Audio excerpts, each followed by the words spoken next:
Finita la Francia, noi siamo andati in Africa settentrionale, in Libia, a portare 50 aeroplani al gruppo che era là. Di 50 aeroplani partiti, 50 aeroplani arrivati in Africa.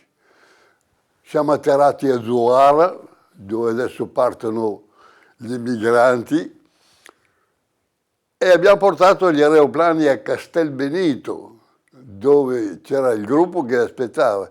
Noi su aerei civili, mentre noi avevamo dietro il famoso 133, la vacca, perché c'era sugli specialisti, nelle tappe che facevamo succedeva qualche cosa.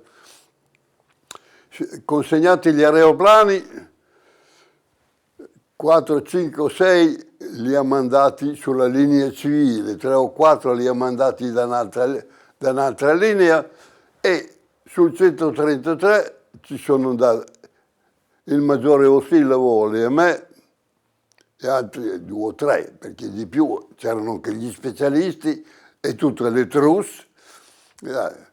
Dice, noi rientriamo con la nostra, e siamo rientrati col 133.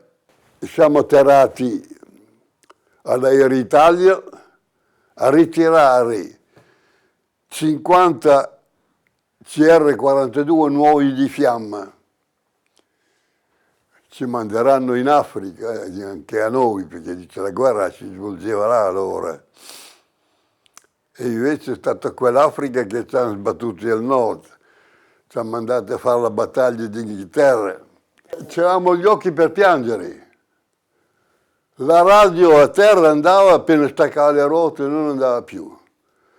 Era un aeroplano di tela, CR-42 era di tela, non c'avevamo corazze, c'avevamo solo 2 mitragliatrici, insomma non avevamo niente. Noi per ripararci un pochettino, dietro la testa, al poggio testa, c'era il cassettino per mettere un po' di roba, e noi ci avevamo messo un sacchetto di sabbia, per il quale si fermavano le pallottole lì, e dovevamo fare la scorta ai bombardieri tedeschi. I tedeschi, quando se ne sono accorti, si sono impressionati a vedere ma con cosa volate. Problemi ne avevamo di tutti i colori, con l'ossigeno specialmente. Se noi a un bel momento vediamo, andavamo 6.000 metri, c'eravamo 25-30 gradi sotto zero a terra, a 6.000 metri quanto ne erano, non c'avevamo il caschetto di tela, non c'avevamo guanti, avevamo le scarpe normali. I tedeschi ci hanno dato i calzari, ci hanno dato il caschetto di pelle, ci hanno dato i guanti, ci hanno vestito, insomma. Ma d'altra parte non c'era niente. È stato un dramma l'andare là. Ci hanno dato un Kanzeta 1007 per farci la strada, e il gruppo 50 aeroplani con freddo e neve che c'era già sulle Alpi, chi doveva fare la rotta. Siamo atterrati a Monaco, Feldbrücken. Stati lì, nella notte ha cominciato a nevicare. Alla mattina ce n'era mezzo metro. Siamo rimasti lì 10 giorni fermi, finché i tedeschi hanno sgomberato la pista per poter farci partire.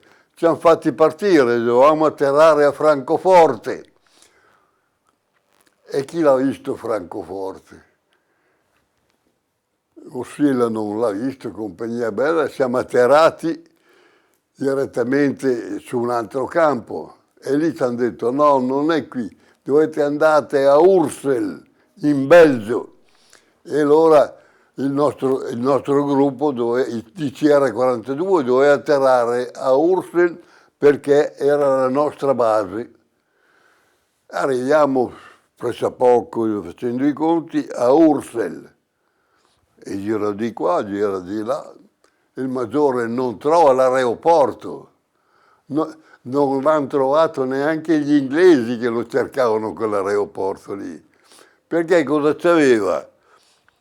era tutta una prateria, c'erano delle mucche che pascolavano di qui, che pascolavano di là, pineti, case che sembravano fattorie.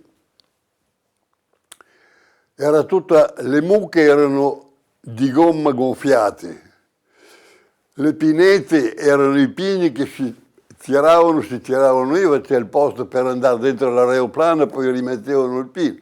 Insomma, non ci hanno mai trovati. E lì, quando i tedeschi si sono accorti che cosa avevamo in mano, ci hanno fermati, non ci hanno più fatto volare. Ci hanno messo sulle corazze, ma la corazza pesa, già l'aeroplano era per se stesso scarso di motore. Non c'avevamo una carta geografica, non ce l'hanno mai data, non sapevamo. Quindi andavamo in Belgio, una delle azioni fatte, che c'è stato combattimento, siamo andati a finire in 5 nazioni diverse, che in Francia, che in Belgio, che in Germania. Insomma, io ho atterrato sull'autostrada, credevo fosse la pista di un aeroporto e cavolo è l'autostrada, perché davanti a me ce n'è uno, ferma, ferma, che c'era già atterrato lui. Se io vado avanti gli mangio la coda dell'aeroplano a lui. Chi è andato, insomma, è stato un macello. Perché? Perché io non ci hanno dato una carta geografica, non ci hanno fatto fare un volo di ricognizione, vedere la zona.